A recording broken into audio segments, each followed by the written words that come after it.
What are video games like for people who don't play them? This is a question that has been asked and answered for many different games by people on YouTube, most notably by Razbuten. Usually the goal is to see how a new player approaches mechanics we are familiar with, but they aren't. My goal, however, is slightly different. I want to take a dive into my and your childhood to unearth video games we played as kids, and then show them to my girlfriend who doesn't play video games. This will hopefully allow us to deduce whether these games are actually approachable to new, unfamiliar players, or if these iconic titles are just propped up by our nostalgia. As a fun way of measuring her progress over these installments, I've structured them so that the first and last are two different versions of Minecraft, namely Minecraft Xbox 360 Edition and Minecraft Beta 1.7.3. After playing different games between these two versions, we might be able to see how her ability has grown quite clearly when she plays Minecraft for the second time. The series is entirely funded by my Patreon, by the way, so thank you so much to those who have joined. Oh, and if anyone's worried about the similarity with Raz's videos, I have his approval. Ah, The Sims. Back when you played this as a kid, I imagine you were enthralled by the novelty of living in your own place, having your own job, cooking your own food, and not to mention, getting to make your own character at the start. It's not that we actually wanted to do these things as kids per se, but it was fun cosplaying as an adult. It's the same reason I enjoyed The Sims growing up as why I would make my dad buy me canned apple juice so that I could drink beer with him. And now, many years later, I have the opportunity to show The Sims to my unassuming, non-gamer girlfriend, someone who's only vaguely heard the name of the game. I booted up The Sims 3 because that's the version I started playing on when I was a kid. Jemima was very excited to make her first Sim. Great Sims. Great Sim. Woohoo. I mean, no, I didn't mean that. Maybe a bit too excited. She filled in her perfect full name and immediately started feeling the stress of making a sim, but she was having fun with it too. Okay. This is stressful. She was absolutely not impressed with the hair options for her character, however. I feel like the curly hair options are gonna be terrible. Okay, there's none. There's no curly hair. This is the closest I can get to my hair. These options are terrible. To avoid the hair situation, she decided to wear a hat. She messed around with the facial features, and face paint, and body paints. Whoa. Oh. Can I get a tramp stamp? I can't show that on YouTube. Moving on to clothing, Jemima matched her cool hat with some cool clothes, plus some swag glasses. She then picked her formal fit, sleepwear, athletic fit. I have a crush on myself as a sim. And swimwear. Damn, girl. What's that haircut, though? Yeah, what? Why did you... I think that's me without my hat. Oh. That's funny. Keep that hat on, girl. I don't think I can swim with the hat on. All while remaining barefoot. She then picked her most important attributes. Autistic? Yeah, I'm autistic. Flirty. I'm gonna be flirty. Wow. At last, Jemima could choose where to move in. She was incredibly disappointed that she couldn't move into a beach home, but settled for Mosquito Cove instead. At least it had a body of water of some kind. Mosquito Cove. Whoa, look at my house. Hey. I got so much water. After grinding her way through the tutorial, Jemima began her life as a sim, starting by fishing, which she wasn't exactly a natural talent at. Oh wow, I want this to be my life. Look how cool my house is. And my Whoa, oh, I'm not very good at fishing. Damn, that was embarrassing. You just did like a whole forward flip. I'm trying my best. Jemima struggled a bit with the map controls, trying to get her sim to go to the beach. How do I get there again? She wants to be gardening, I think.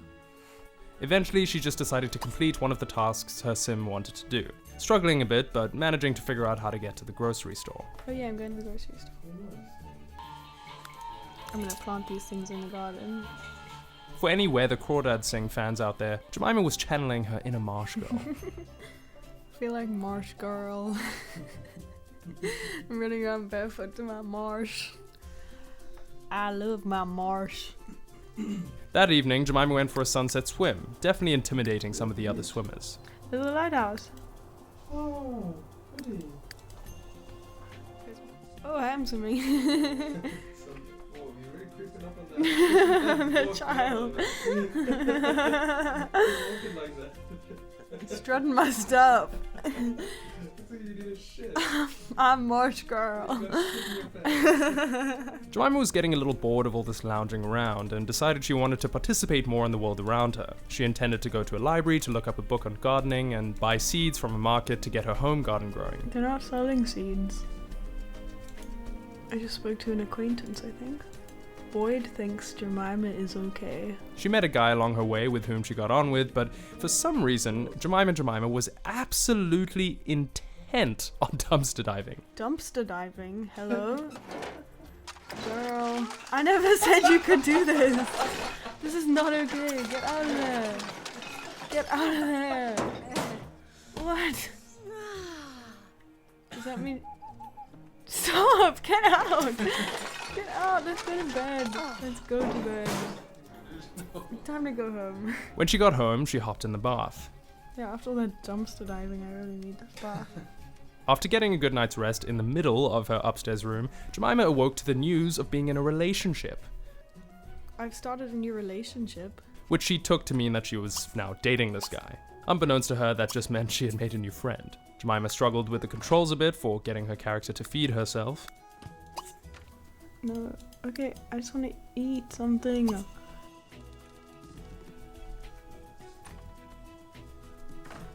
What is she even doing? Watching her character speed through the day was pretty entertaining though. Eating mac and cheese. Yeah, eat that mac and cheese really fast. Wash it in the bathroom sink. And now I'm eating more? Okay. I would like to get a job or something. I don't want to work at the grocery store, that's so boring. Pool? Yeah, I guess I'll get a part-time job at the grocery store. After getting herself a job, Jemima went to check out the location of it. Of course, her character was far more interested in dumpster I diving. got a job. Why? Why am I doing this? What is your obsession? Get out of there! Socializing. Ugh, now I'm gonna be stinky. Look, now I'm nauseous and smelly. What? Now I'm in another dumpster! Get out! Get out of there! Go home! Go home. Oh wait, this is my job? Dumpster diving. I'm at my job right now. I'm gonna throw up. Yeah. I'm so confused. Yes. And now I'm going home. I hope I'm going home. After getting home and, of course, having another bath, Jemima eventually got to sleep and was quite exhausted with all this game had to offer. This is really difficult. And now I'm hungry. This game's hard. So many things to do. She started her first big day as a grocery store worker, getting into that sad American lifestyle of work, eat, sleep, no time for hobbies.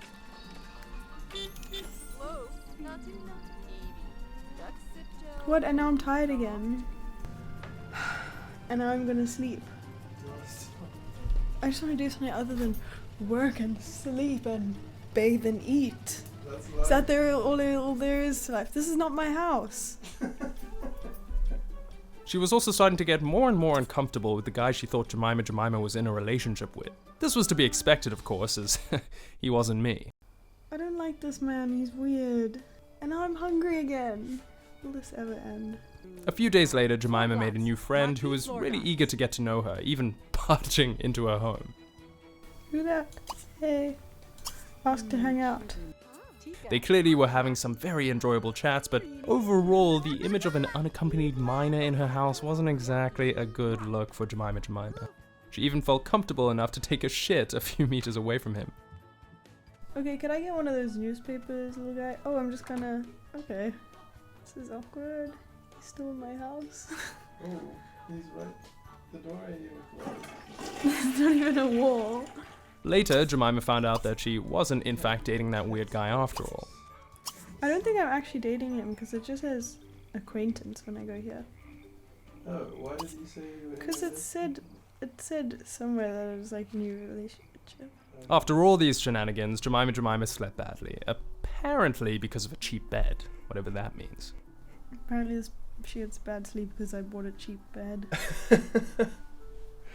Fuck, man. Can't do nothing right. The following day, Jemima went out of her way to make first impression. She wanted to make a new friend. This immediately went downhill when she discovered that the first person she talked to was a criminal. Let's enthuse about outdoors. Oh, she doesn't like the outdoors. She thinks I'm boring. Okay, what if I'm romantic? She's a criminal. Jemima proceeded to insult her and then tried to start a She fight. thinks I'm being impolite because I just said something bad about criminals. I'm gonna make her my enemy. Insult. Boom. Right after that, though, she made good friends with Claire. Claire, do you like the outdoors? Oh, she likes the outdoors. She loves the outdoors. Oh yeah. Oh, I'm stinky. Smelly. Okay, sorry, my new friend, I gotta go home and take a bath. After an exhausting day of socializing, Jemima, the real-life Jemima, decided she didn't need much more experience of The Sims. She explained why as she gave her final thoughts. Okay, so my favorite part of the game, and the only part that I actually really enjoyed, is making my character. That was fun. And then the rest of it, like, there's just like so many chores you have to do all the time. There's no time to do like fun stuff. Unless I'm just like bad at the game. But like, I can understand it being fun when you're a kid and it's like the holidays or something and you literally have nothing to do. And you can just sit and like zone out and play The Sims for like a whole day. Then maybe it's fun. But like, it's not that fun. And you get like stinky and I have to like feed myself. Like all these things happen in real life already. I don't need to play a game to experience them. Yeah, that's all I got. And I like my house too.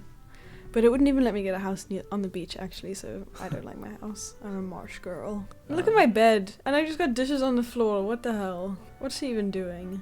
Washing the dishes in the bathroom sink because I don't have a kitchen sink.